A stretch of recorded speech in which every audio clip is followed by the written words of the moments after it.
یہ معصوم کا قتل نہیں تو آخر کیا ہے؟ السلام علیکم آداب دوستو ساتھیوں،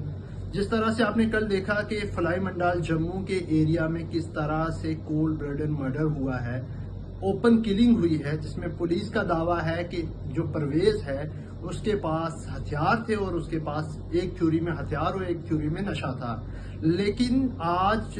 24 گھنٹے بھی نہیں ہوئے اور پولیس نے کہیں نہ کہیں کچھ رپورٹس کے مطابق یہ ایکسیپٹ کر لیا ہے کہ 2 لوگوں کو انہوں نے سسپینڈ کیا ہے اور اس کے ساتھ ہی انہوں نے کمپنسیشن دینے کا وعدہ بھی کیا ہے اور ایف آئی آر بھی رجسٹر کی ہے۔ تو یہ دعویٰ کہ جس طرح سے یہ انکاؤنٹر تھا 2 کراس فائرنگ میں مارا گیا، یہ جھوٹا ثابت ہونے جا رہا ہے۔ وہیں پر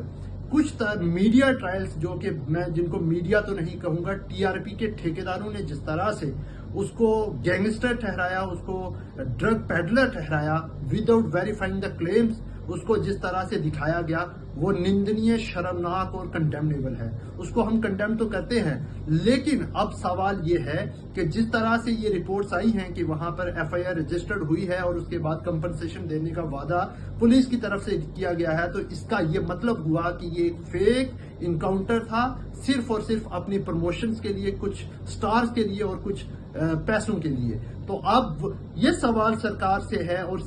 پولیس انتظامیہ سے ہے کہ آخر اس معصوم کا قتل کیوں اور کب اور کیسے اور کہاں ہوا اور کس نے یہ کیا اور کس کے اشارے پہ کیا، کیونکہ پچھلے ہم دیکھ رہے ہیں 4 سے 5 سال میں یہ کنٹینیوس سلیکٹیو کلنگز جو ہو رہی ہیں۔ شوپیان میں پہلے 3 انوسینٹ کو مار دیا جاتا ہے، اس کے بعد کلگام میں آپ نے دیوسر میں دیکھا، کٹھوا میں مکھن دین کا کیس دیکھا،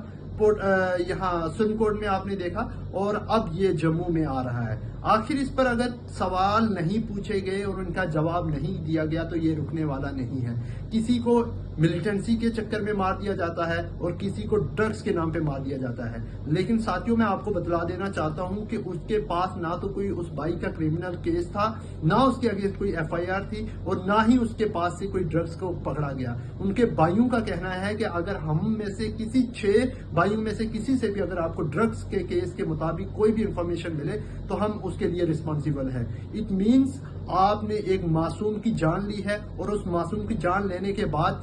ایک میڈیا نے جو ٹرائل چلایا ہے وہ نندنیہ ہے۔ اس کو سب کو سامنے آ کر یہ جواب دینا ہوگا کہ یہ کس طرح سے کنٹینیوس کلنگ ہوئی ہے۔ اب ہم یہ آخر میں ڈیمانڈ یہ کرتے ہیں کہ جس طرح سے یہ اس وقت ثابت ہو چکا ہے یہ ایک فیک انکاؤنٹر ہے، تو یہ جوڈیشل انکوائری اس میں ہونی چاہیے، کیونکہ پولیس ایسی رپورٹ اپنی پولیس کے خلاف جو ہے وہ بنائے گی نہیں۔ تو ہمیں اس پہ شک ہے اور یہ ہمیں انڈیپینڈنٹ جوڈیشل پروب ہونا چاہیے، جس میں سچ سامنے آنا چاہیے اور جلد از جلد سچ سامنے آنا چاہیے۔ آج تک مکھن دین کے کیس میں ہم نے دیکھا کوئی سچ سامنے نہیں آیا، دیوسر میں 3 نوجوان گمشدہ ہوئے، ان کا سامنے نہیں آیا۔ تو اس وقت یہ ہم اپیل کرتے ہیں کہ سچ سامنے آنا چاہیے، اور بالخصوص جو 2 لوگوں کو سسپینڈ کیا ہے ان کو ٹرمینیٹ کر دینا چاہیے۔ اور ساتھ ہی ساتھ میں ہم کل انشاءاللہ تعالی جموں یونیورسٹی سے پرویز بھائی کے گھر کی طرف ایک مارچ کریں گے ان کی فاتح خوانی کے لیے، ان کے انصاف کے لیے۔ تو آپ سب سے اپیل کی جاتی ہے کہ ہمارے ساتھ جڑیں اور فاتح خوانی میں ہمارے ساتھ ان کے گھر کی طرف چلیں۔ اسی کے ساتھ ہم یہ بھی اپیل کریں گے انتظامیہ اور سرکار سے کہ اس کو پرویز بھائی کو انصاف جو ہے وہ جلد از جلد ملنا چاہیے، without wasting any minute. Thank you.